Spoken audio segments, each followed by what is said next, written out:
화이트리스트 재판에 들어가는데 네. 그거 넘어가기 전에 블랙리스트 7명 중에 한 명만 무죄고 나머지 6명은 유죄다. 네.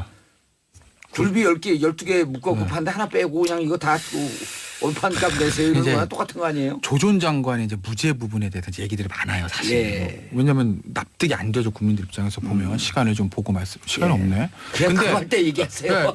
이게 이런 거에 결정적으로 재판부 입장에서는 그런 고민이 있었던 것 같아요. 실질적으로 블랙리스트 작성과 집행의 실무 책임자가 누구냐면 신동철 전 비서관하고 정관주 전 차관이거든요. 예. 둘 다 1년 네. 6개월 유죄. 그 두 사람에 나와서 우리는 제대로 보고 안 했는데 나 지시 받은 거 없는데 이렇게 얘기를 했거든요. 아주 짧게 말씀드리면 신동철이 그렇게 얘기했죠. 네, 신동철 얘기는 아니 뭐 보고를 하긴 했는데 그거 예전에 그런 게 있었는데 다 해가지고 저 교육문화수석 쪽으로 넘기고 이제는 우리는 소관 아니니까 그냥 일 보세요 이렇게 얘기했다는 거예요. 그리고 이제 정관주 비서관도 본인이 얘기 안 했다는 거죠. 보고를 안 하고 예를 들어서 문제 같아도 회의가 있는데 그것도 본인이 주재했다는 것이거든요. 근데 핵심 중인 둘이 그렇게 얘기를 하니까 재판부 입장에서는 검찰 조서보다 자기가 보는 앞에서 그렇게 얘기한 두 사람의 증언을 배척하기가 쉽지 않았을 거예요. 그래서 저는 무죄가 나왔다고 보고 다른 백그라운드 얘기. 촛불 들고 나간 거 이건 아닌 것 같네요. 자, 박지원 변호사님. 네. 조윤선 무죄. 저는 항소심에서 2심에서 번복될 가능성이 아주 높다고 보입니다. 실제 2심에서 뒤집히는 가능성은 많아요. 많아요? 많아요. 홍준표 대표 같은 경우는 1심에서 유죄 받았다가 2심에서 무죄됐잖아요. 반대 사건들도 많거든요. 저는 특검에서 전화 위복이 되지 않을까. 새롭게 증거들을 좀 모으고요. 특히 캐비넷에서 뭐가 나는지 잘 몰라요. 보고들이 있어요. 그걸 조합할 거고 또 화이트리스트 수사를 하고 있거든요. 어쨌든 조윤선 장관은 빠져나가기 어렵다. 저는 생각이 듭니다. 2심에서 뒤집힐 가능성 하나. 화이트리스트는 아직 1심 재판도 진행이 안 됐어요. 두 개 병합된다고 봤을 때는 무조건 유죄 나올 거라는 생각이 듭니다. 알겠습니다. 아닌가요? 그런데 자, 저요? 김태현 변호사님. 저는 쉽지 않을 것 같아요. 아니 근데 이런 국민들 이게 우리 국민들이 제가 그랬잖아요. 어느 한 변호사가 촛불 전에 헌법 특강하는데 6명인가 하나 9명 나왔다는 거예요. 구청에서 이번에 갔더니 250명이 왔대. 헌법 특강을 하는데 막 줄을 서갖고 100명 좀 넘게 들어오는데 그럴 정도로 이제 수준이 높아졌는데 무슨 얘기를 하냐면 자 리스트 작성하는데 조윤선 정무 관여하지 않았다? 그럼 그 전에 있던 박준호 정무수석을 기소해야 되는 거 아니야? 이런 얘기까지 나오고 있거든요. 기소 안 하면 특검이 기소하는 거죠. 특검이 하면 그러니까 제가 이제 왜 쉽지 않을 것 같다고 보냐면 유죄가 나오려면요. 제가 봤을 때는 신동철 전 비서관하고 정관주 전 차관이 진술을 바꿔야 돼요. 그 외에 새로운 왜냐면 특검에서 진술한 거하고 법정 진술이 바뀌었잖아요. 그러니까 180도 완전히 했다 안 했다리가 바뀐 거 아니라 뉘앙스가 좀 바뀌었죠.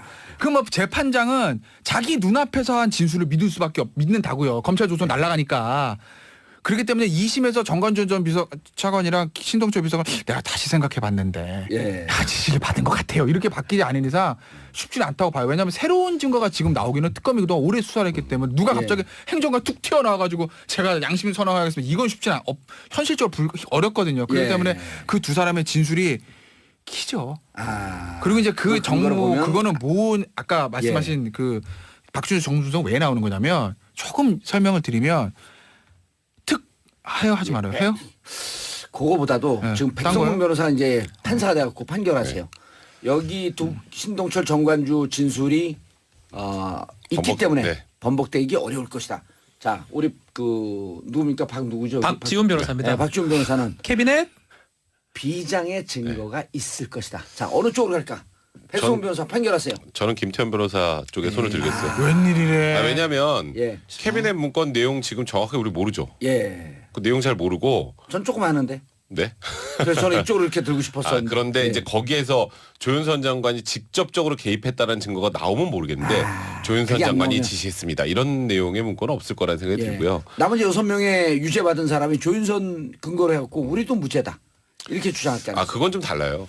여기는 신동철 비서관이나 정관준 비서관 같은 경우는 소위 빼도 박도 못한 증거가 있는 거고 김기현 추장도 마찬가지인데 과거에 이런 전례가 한번 있었죠. 그 정윤회 문건 사건 때 그 당시에 김용환 민정수석을 쏙 빼고 그 당시 우병우 민정비서관을 통해서 직거래한 게 있었잖아요. 그거랑 유사하게 본 것 같아요. 알겠습니다. 뭔가 거기다 유진용 장관도 그 얘기했잖아요. 조윤선 정무석이 있기 전에 만들어진 거고 조윤선 장관이 좀 억울한 것 같다. 그런 진술들이 모아진다면 재판부 입장에서는 블랙리스트 부분을 뒤집기는 아직은 쉽지 않다. 근데 뭐 아까 박지원 변호사 말씀하셨던 것처럼 캐비넷에서 보물이 나오면 아이고 걸렸네 걸렸어 이게 딱 나오면 모르겠지만 그것도 쉽진 않을 것 같다. 뭐 하나 없겠습니까? 보건데. 조윤선 장관의 경우는 뭐라 그럽니까?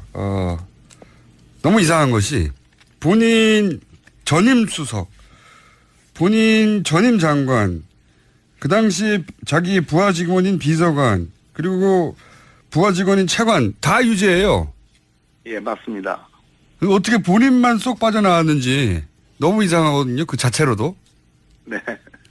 이 조윤선 장관의 무죄에 대해서는 어떻게 판단하십니까? 일단은 제가 보기에는 심리가 충분하지 않은 느낌이 듭니다. 그러니까 대체로 다른 유죄 피고인들에 대해서는 뭐 철저하게 심리를 했지만 일단 제가 한 가지 더 말씀 좀 드릴 게 있는데요. 김기춘 전 비서실장에 대한 징역 3년에 대해서도 비판이 많지 않습니까? 네네. 근데 그 부분의 양형 이유, 즉 형량을 그렇게 적게 준 이유를 판결문에 써놨는데요. 예. 그러니까 보수주의를 표방한 대통령을 보좌하는 정무직 공무원들로 문화예술계가 지나치게 좌편향되어 있다는 인식에 따라 이를 단기간에 바로잡겠다는 의혹이 지나쳐 범행에 이른 것으로 보인다. 의혹이 지나치지만 않았으면 괜찮다는 얘기네요. 예. 그러니까 이는 특정 개인 등의 사익 추구를 목적으로 국가 권력을 남용하는 다른 국정농단 범행과는 성격이 분명히 다른 것이어서 이를 양형에 참작할 필요가 있다. 아하. 그렇군요. 바로 이 대목에서 이 재판부의 성격이 드러나는 건데요. 즉 민주적 기본 질서를 침해하는 이 블랙리스트 사건에 대해서 다른 최순실의 사익 추구와 비교했을 때 현재 이거는 참작할 만하다 이런 취지거든요. 네. 바로 이런 인식의 토대가 저는 조윤선 정무수석의 무죄에 저는 바탕이 됐다고 보여집니다. 무슨 얘기냐면 정무수석실은 조윤선 수석 이전 박준호 수석이든 조윤선 수석이든 이 민간단체 보조금 TF를 만들었고 그 뒤에 지원 배제를 하는 대상자 명단을 관리하고 그 실제로 지원이 되는지 안 되는지를 계속 점검을 해왔습니다. 네. 그런데 유독 조윤선 수석에 관해서는 관계자들의 진술이 특검에서 진술과 법정에서 진술이 좀 바뀌긴 바뀝니다. 네네. 예, 바뀌긴 바뀌었으나 특검에서의 진술은 철저하게 배제하고 무시하고 법정에서의 증언만 부각을 시켜서 그거를 믿은 겁니다. 그러니까 조윤선 장관에게 불리한 증언들은 배척했다는 얘기네요. 눈을 감고 배척했습니다. 왜냐하면 제가 특히 이해가 안 갔던 것이 전임 수석이 전화로도 만나서도 블랙리스트 설명했다. 전 장관에게. 전임 수석이 설명했다고 하는데 인수인계가 안 됐다고 말하는 게 그 법원에서 전 이해가 안 갔거든요. 바로 그겁니다. 신동철 비서관의 진술, 또 김상률 교문수석의 진술이나 증언 등등만 가지고도 제가 보기에는 이 재판부도 판결문에는 그러한 사정을 알았을 것 같다라는 걸 인정하고 있습니다. 그런데 직접적으로 그거를 승인하거나 지시하지 않았다. 이렇게 판단한 건데요. 제가 보기에는 지금 문제가 되는 미필적 고의라는 것이 이제 전 국민이 다 아는 법률 용어가 된 거 아니겠습니까? 네네. 그랬을 때 미필적 고의라는 그런 법리는 그냥 눈을 감은 거 아닌가. 전혀 고려하지 않고 그냥 문제를 유독 드러내서 한 거 아닌가 하는 그런 비판은 면할 길 없다 이런 말씀드립니다. 재판부가 주도하지도 승인하지도 않았다는 걸 다 인정하더라도 사실은 미필적 고의라는 부분은 눈을 감았고 실제 승인하지 않았는지는 잘 모르겠습니다만 그걸 다 인정하더라도 본인은 사실은 그 임무가 수행되는 책임 부서와 부처의 장관과 수석을 했지 않습니까? 그렇습니다. 그리고 그 기간 중에도 계속 그런 일이 일어났고요. 네네. 그리고 블랙리스트가 있다는 것을 알았다는 것까지는 재판부가 확인했지 않습니까? 확인했습니다. 네. 그러면은 불법이 일어나는 거는 묵인 방조하는 것도 있지 않습니까?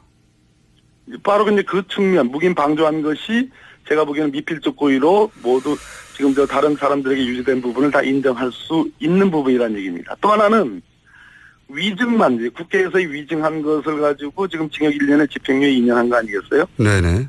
근데 그것도 엄밀히 따진다면 만약 이 블랙리스트 문화예술계 지원 배제에 대해서 무죄라면 국회에서의 증언도 제가 보기에는 다소 위증 부분이 있다 하더라도 처벌 가치가 별로 없는 것입니다.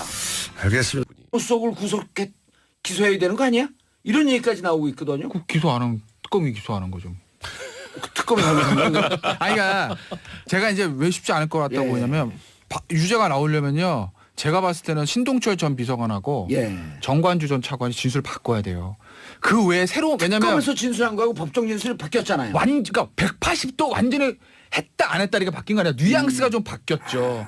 그 뭐 재판장은 자기 눈앞에서 한 진술을 믿는다고요. 검찰 조선 날아가니까. 그렇기 때문에 2심에서 정관준 전 차관이랑 신동철 비서관 내가 다시 생각해봤는데 예. 지시를 받은 것 같아요. 이렇게 바뀌지 않은 이상 쉽지는 않다고 봐요. 왜냐하면 새로운 증거가 지금 나오기는 특검이 그동안 오래 수사를 했기 때문에 누가 갑자기 행정관 툭 튀어나와가지고 제가 양심 선언하겠습니다. 이건 쉽지는 현실적으로 어렵거든요. 그렇기 예. 때문에 그 두 사람의 진술이 뭐가 나는지 잘 몰라요. 보고들이 있어요. 예. 그걸 조합할 거고 또 화이트리스트 수사를 하고 있거든요. 어쨌든 조윤선 장관은 빠져나가기 어렵다. 예. 저는 생각이 듭니다. 2심에서 뒤집힐 가능성 하나. 화이트리스트는 아직 1심 재판도 네. 진행이 안 됐어요. 두 개 병합된다고 봤을 때는 무조건 유죄 나올 거라 저는 생각이 듭니다. 알겠습니다. 아닌가요? 다들. 그런데 자 저요? 김태현 변호사님. 저는 쉽지 않을 것 같아요. 아니 근데 네. 이런 국민들이 네. 이게 네. 우리 국민들이 네. 제가 그랬잖아요. 어느 한 변호사가 네. 촛불 전에 헌법 특가하는데 6명인가 하나 9명 나왔다는 거예요. 네. 구청에서 이번에 갔더니 250명 왔대. 헌법 특강을 하는데 막 줄을 서갖고 100명 좀 넘게 들어오는데 그럴 정도로 이제 수준이 높아졌는데 무슨 얘기를 하냐면 자 리스트 작성하는데 조윤선 정무 관여하지 않았다? 그럼 그 전에 있던 박준우 정무 네, 다 해가지고 저 교육문화수석 쪽으로 넘기고 예. 이제는 우리는 소가 아니니까 그냥 일 보세요 이렇게 얘기했다는 거예요. 그리고 이제 정관주 비서관도 본인이 얘기 안 했다는 거죠. 보고를 안 하고 예를 들어서 문제 같은 회의가 있는데 그것도 본인이 주재했다는 것이거든요. 예. 근데 핵심 중인 둘이 그렇게 얘기를 하니까 재판부 입장에서는 검찰 조서보다 자기가 보는 앞에서 그렇게 얘기한 두 사람의 증언을 배척하기가 쉽지 않았을 거예요. 그래서 저는 무죄가 나왔다고 보고 예. 다른 백그라운드 얘기. 촛불 들고 나간 거 이건 아닌 것 같네요. 자 박준 변호사님. 네. 조윤선 무죄.